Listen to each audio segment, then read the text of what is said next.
राधा स्वामी जी। आज के सत्संग की वीडियो में बात करेंगे, क्या भक्ति ही प्रभु प्राप्ति का सर्वश्रेष्ठ साधन है। तो वीडियो शुरू करते हैं। कहते हैं, प्रारंभ में ही यह समझ लेना आवश्यक है कि भक्ति से तुलसीदास जी का तात्पर्य बाहरी पूजा पाठ करना, भक्ति के गीत गाना, कीर्तन करना, तिलक लगाना, तीर्थों में जाना, व्रत उपवास करना या अन्य बाहर मुखी क्रियाओं में लगना नहीं है।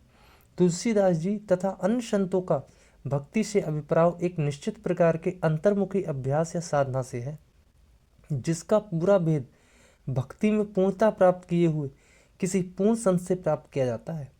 ऐसे पूर्ण संत या महात्मा को जो भक्ति में लीन होकर परमात्मा का ही रूप बन गए होते हैं, सद्गुरु कहा जाता है। आज के सत्संग की वीडियो नाम भक्ति गोस्वामी तुलसीदास राधा स्वामी सत्संग के सत्संग व्यास की पुस्तक से ली जा रही है।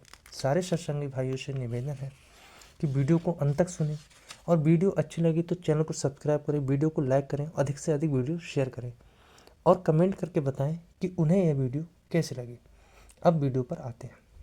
सतगुरु के अध्याय में इस विषय पर पूरी चर्चा की जा चुकी है कि वह स्पष्ट किया गया है कि बिना सतगुरु के सच्ची भक्ति, जिसे नाम भक्ति या नाम की साधना या अभ्यास कहते हैं, का भेद प्राप्त नहीं हो सकता। नाम के अध्याय में इस नाम की विस्तार पूर्वक व्याख्या की जा चुकी है। तुलसीदास जी ने भक्ति को प्रभु प्राप्ति का सुगम और सर्वश्रेष्ठ साधन कहा है।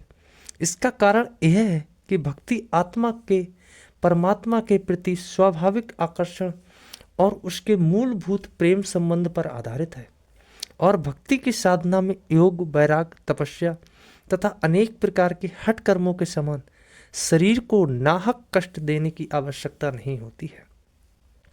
पर भक्ति के अभ्यास यानी साधना को पूरी लगन के साथ पूरा करना भक्त के लिए अत्यंत आवश्यक है।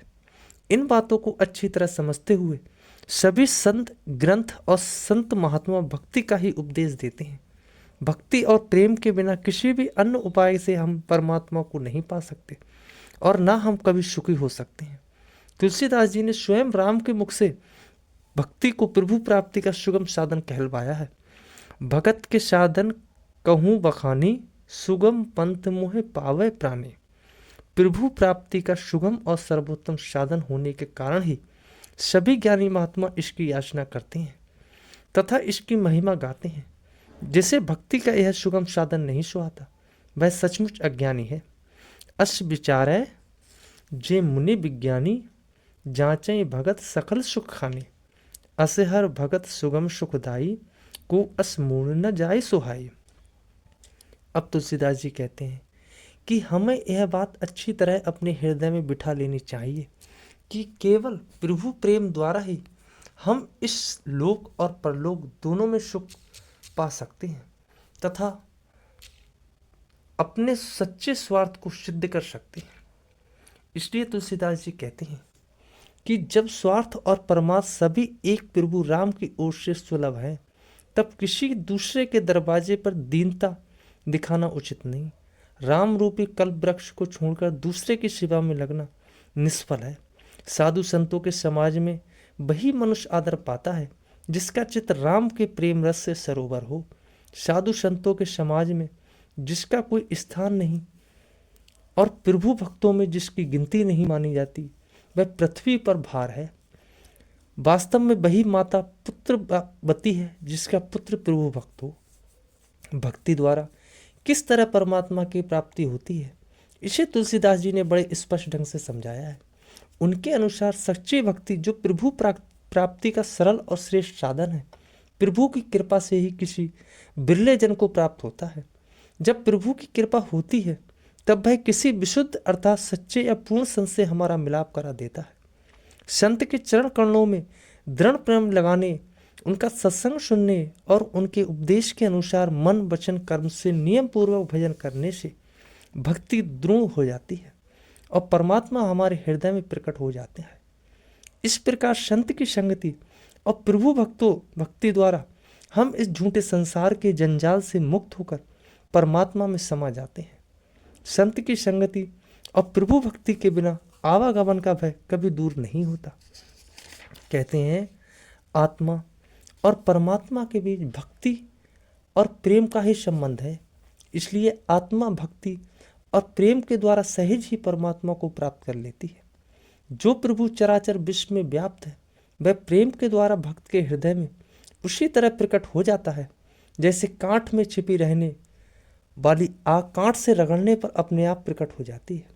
तुलसीदास जी ने शबरी राम संवाद में स्वयं राम के मुख से यह कहलवाया कि प्रभु केवल भक्ति का ही नाता मानता है।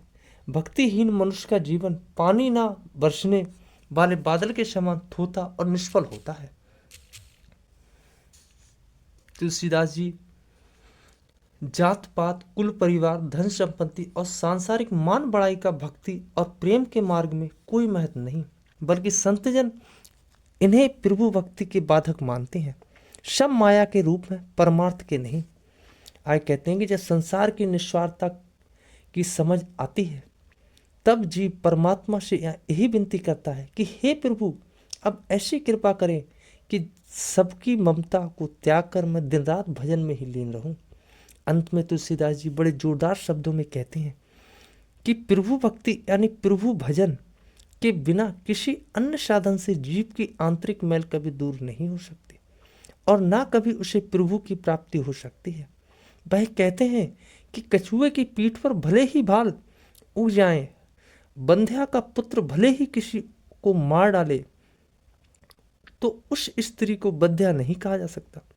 मृग मृछिका से भले ही प्यास बुझ जाए, खरगोश के सिर पर भले ही सींग निकल आए, अंधकार भले ही सूर्य को नाश कर दे, बर्फ से भले ही आग निकलने लगे, पानी को मथने से भले ही घी निकल आए और बालू को पेरने से भले ही तेल निकल आए, पर नाम भक्ति यानी भजन के सिवाय किसी भी अन्य साधन से जीव कभी संसार सागर को पार नहीं कर सकता और ना कभी वह सुख ही प्राप्त कर सकता है। तो आज के सत्संग की वीडियो यहाँ पर ही समाप्त होती है। सारे सत्संगी भाइयों से पुनः निवेदन है कि वीडियो अगर अच्छी लगी हो तो चैनल को सब्सक्राइब करें।